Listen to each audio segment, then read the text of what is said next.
Okay, so I flew yesterday to Colorado to spend a couple weeks with my parents and do some skiing. And I was on the plane yesterday with a young man named Ryan. Hello, Ryan.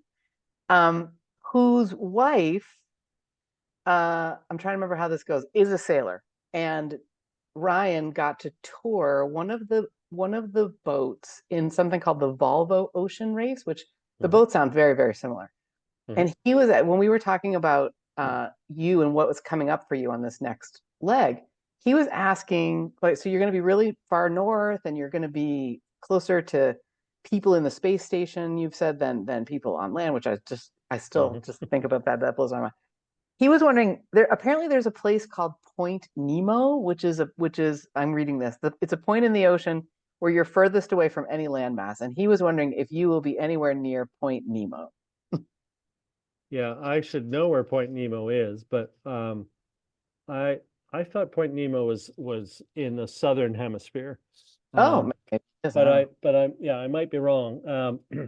Maybe Um, you've already been close to Point Nemo. maybe we have, yeah.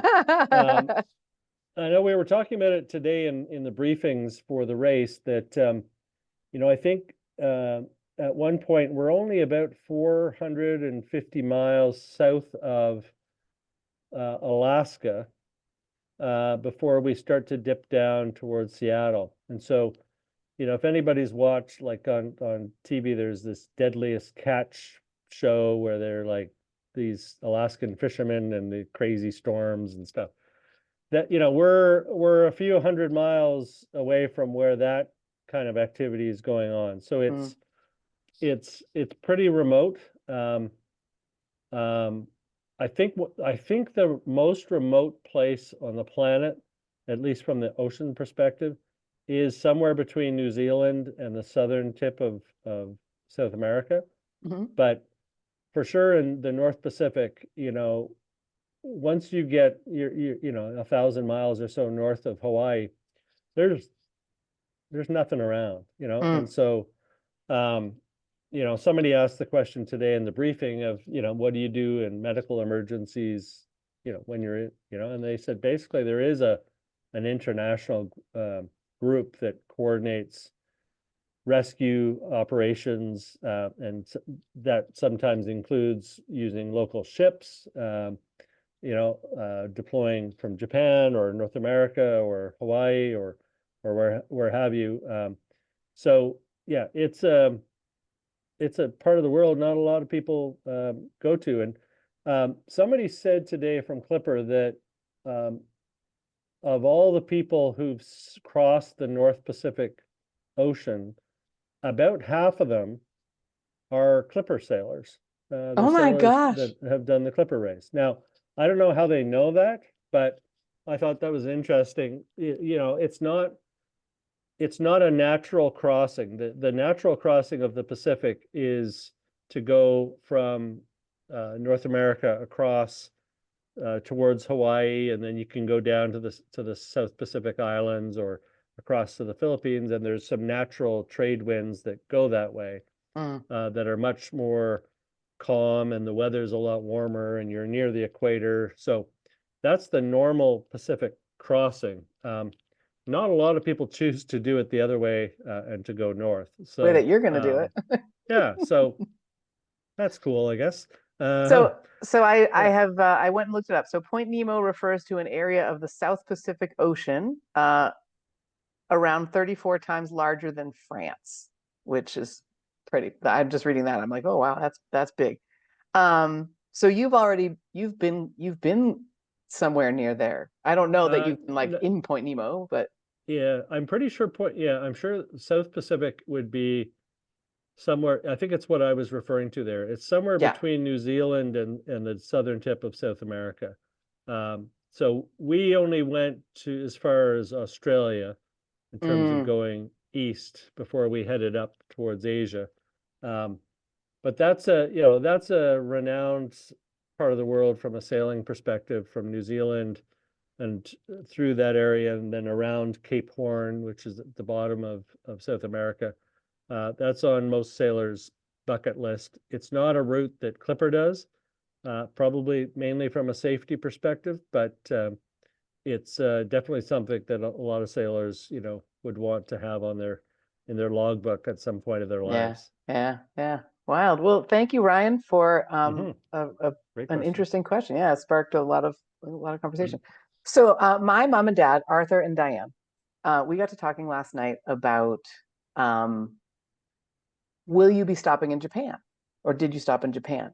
And I was like, no, we talked about how you've gone around it a little bit, but it sort of sparked a curiosity about like why, and maybe you don't even know the answer to this, but like why does Clipper go where it goes, stop where it stops? Like why Mm. how has this come about? Yeah, I think it's been an evolution of the race, as a bit of a vehicle for countries and cities to show off and to promote themselves, Mm, as destinations, as players in the sailing world, as tourist destinations. So Clipper is a business. It's a for-profit business. So the cities pay to be host ports, and they have requirements to put on a certain show for everybody, and make the space available for the boats and all the rest. So I think the more Clipper has become known and the more international the participant base has become, um, the more interest there is from different cities to utilize it as part of their economic development and tourism mm, approaches. So yeah, I think that, there's a lot of conversation that, around, obviously China is a significant partner right now.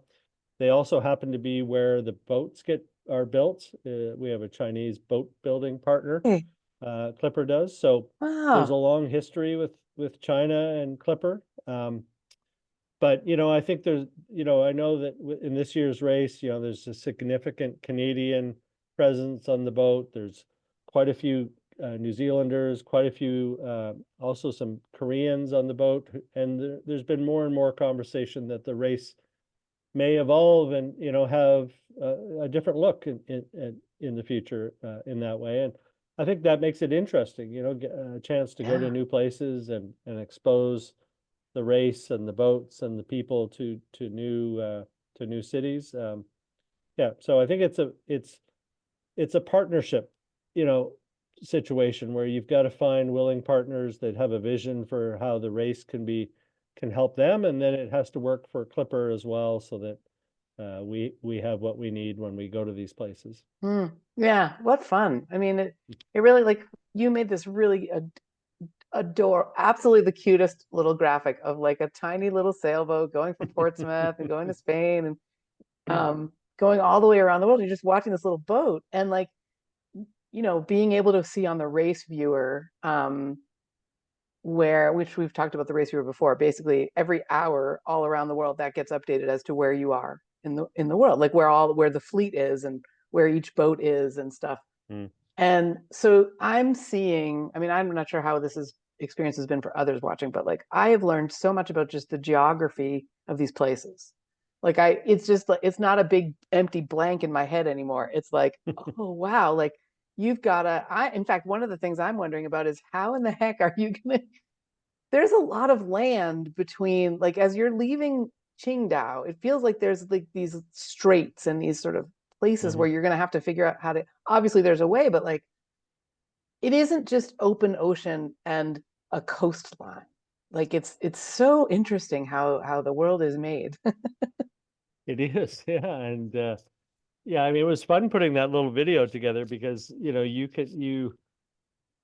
for those of us that have done the whole race, it can feel a lot of it feels like a blur, like the the early legs and all the distance we've covered. It just feels like this memory that's really not very well focused, Mm, and there's something about watching that little video of how far we've come. And when I made it, I tried to be as accurate as possible in terms of the routing that we had actually taken.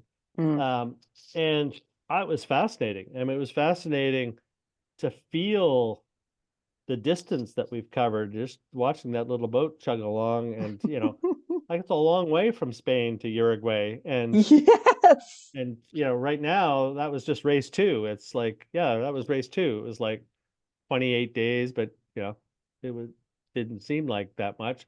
But when you watch that video and how far that little boat goes to get down to Uruguay, you go, wow, that's pretty cool. And then, and by the time you get to where we are now, it's like, that's pretty cool. Like we've done a lot. Like we've Yeah. accomplished a lot already. And so yeah, I think, and the geography, I think for a lot of people is something quite unique, especially because a lot of people don't think in nautical terms or from the ocean travel, they think land travel. Yep. And so how you get from Australia to Halong Bay, for most people, they wouldn't have a clue, right? And the fact that you have to go around Papua New Guinea and then go around Philippines and go around Thailand and or Taiwan, it's most of us don't spend much time thinking about this in our Mm. normal lives. So just to fill you in, we will head south from Qingdao, sort of between Korea and China, and then we'll continue a little bit southeast along the Japanese coast until we get to the very bottom of Japan. Now, Japan has a whole series of islands, which are part of it, but Mm. we can kind of cut through some of those islands. So as soon as we get to the southern end of Japan, we take a sharp left turn and we start heading east and probably a little bit north to get into the sort of prevailing weather that goes from west to east across the ocean. Wow.